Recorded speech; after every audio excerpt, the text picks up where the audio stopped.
मुख्यमंत्री देवेंद्र फडणवीस यांनी कोकाटेंचा राजीनामा स्वीकारला असून कोकाटेंचा राजीनामा पुढच्या कार्यवाहीसाठी राज्यपालांकडे पाठवण्यात आलेला आहे।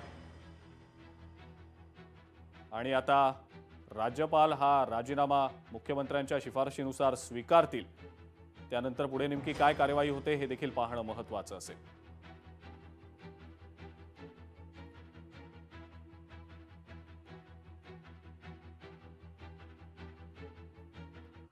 कोकाटे यांच्या अटकेसाठी नाशिक पोलिसांचं एक पथक मुंबईकडे रवाना झालेलं आहे। नाशिक पोलीस लीलावती हॉस्पिटलमधल्या डॉक्टरांसोबत बोलून आता पुढचं पाऊल ठरवतील।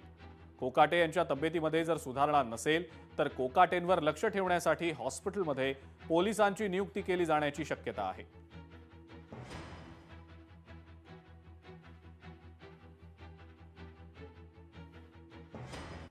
माणिकराव कोकाटे यांच्या अटकेमध्ये कोणत्याही प्रकारचा कायदेशीर अडथळा नाही। अटकेसाठी विधिमंडळाच्या कुठल्याही परवानगीची गरज नाही अशी माहिती लोकशाही मराठीला खात्रीलायक सूत्रांकडून मिळालेली आहे।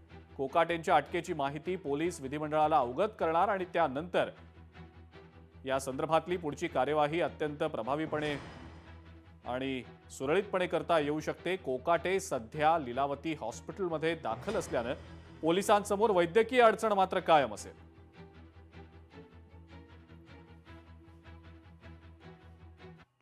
माणिकराव कोकाटे यांच्यावर आरोप असलेली चार्जशीट कॉपी लोकशाही मराठीच्या हाती आलेली आहे। या चार्जशीट कॉपीमध्ये कोकाटे आणि त्यांच्या सोबत असलेल्या इतर आरोपींची नावं देखील आहेत। सोबतच साक्षीदारांचा उल्लेख देखील यात करण्यात आला आहे। कॉपीमध्ये माणिकराव कोकाटे, विजय कोकाटे, गंगाराम सोनवणे, त्र्यंबक गोवर्धने असे इतर आरोपी आहेत।